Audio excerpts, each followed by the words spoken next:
Okay, and here again we have Fritz Arrowsmith.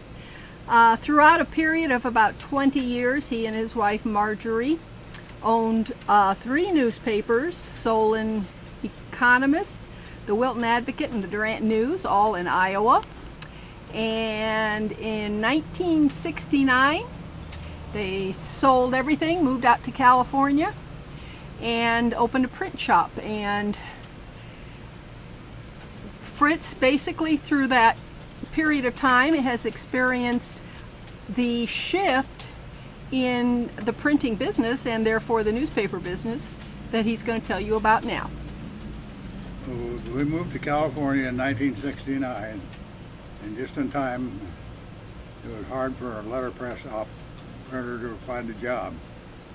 However, I went to work for one of the last letterpress newspapers in the country, the Alcohol Daily paper.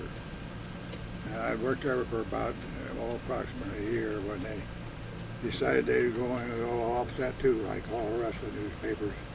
So part of the printers that they had were without jobs.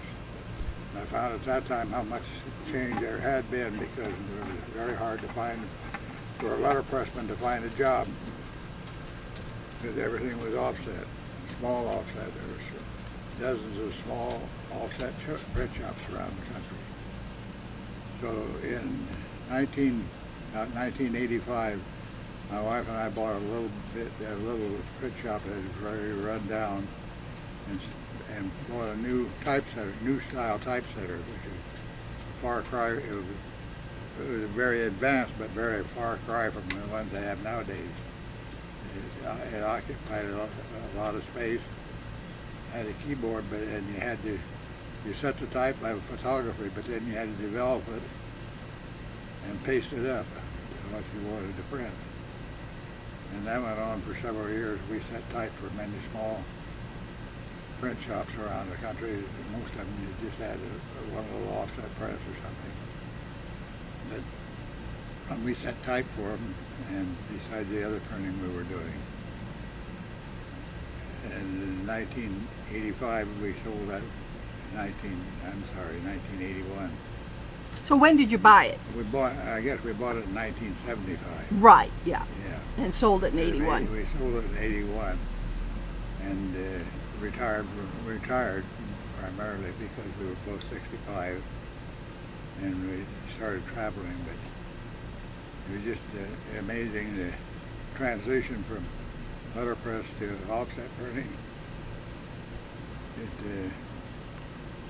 And that is what actually ushered in the age that we have today, where everything is done on computer. Yeah, and then gradually they developed from that into the computer printing. Yeah, yours wasn't quite a computer, right? It was computerized, but not really a computer. Well, I suppose, yeah. Ours was, it was the typesetter was operated off of discs. If you had wanted a different style of type, you had to change discs. Okay. So that was like one of those little balls they used to have for electric typewriters. No, they were about they were about 4 or 5 inches in diameter. Oh, okay. The discs were, and that set the type. So you had to run it through.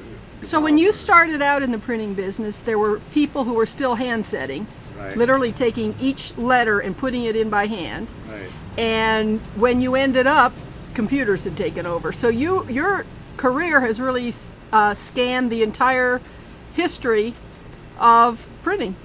Right. Because from when Gutenberg invented the movable type to in Iowa when people were still hand setting, there weren't that many differences other than the linotype, which you used a linotype. Yeah. And then this machine that you're talking about for offset, and then the computer. So even though the history is thousands of years old, your career has spanned the entire history. And it's amazing how fast that changed, because when I started in the printing business, it was all letterpress. It was 1937. Right. And when I left it in 1981, it was all offset. All offset, and then soon to become all computer. Right. Thank you. Even the small, today's time, even the small offset shops are out of business Right. because of Yep. computers. Right. Thank you.